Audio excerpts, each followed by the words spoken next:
ప్రభుత్వ ఉద్యోగులు, పెన్షన్దారులు ఎంతో ఆసక్తిగా ఎదురుచూస్తున్న 8వ వేతన సంఘం అమలుపై కొత్త సమాచారం వెలుగులోకి వచ్చింది. 2026 జనవరి నుంచి అమలవుతుందని భావించిన కొత్త వేతన విధానం సవరించిన జీతాలు మరియు పెన్షన్ల రూపంలో మాత్రం 2027లోనే అమల్లోకి వచ్చే అవకాశాలు ఉన్నట్లు తెలుస్తుంది. కేంద్ర ప్రభుత్వం ఇప్పటికే 8వ వేతన సంఘానికి ఆమోదం తెలిపి ఉద్యోగ సంఘాల నుంచి సూచనలు స్వీకరిస్తుంది. అయితే కమిటీ తుది నివేదిక సమర్పించడానికి ఇంకా సమయం పట్టే అవకాశం ఉండడంతో అమలు ప్రక్రియ ఆలస్యమయ్యే సూచనలు కనిపిస్తున్నాయి. ఈసారి ఫిట్మెంట్ ఫ్యాక్టర్ అంశం కీలకంగా మారింది. ఉద్యోగ సంఘాలు 3.68 నుంచి 3.83 వరకు ఫిట్మెంట్ కోరుతున్నాయి.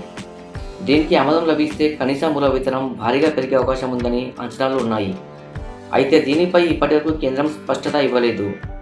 అలాగే DA, HRA, travel allowance, pension సవరణలు వంటి అంశాలను కూడా 8వ వేతన సంఘం సమీక్షించనుంది. అమల్లో ఆలస్యం జరిగితే ఉద్యోగులు, పెన్షనర్లకు రావాల్సిన బకాయిల మొత్తం మరింత పెరిగే అవకాశం ఉందని సమాచారం.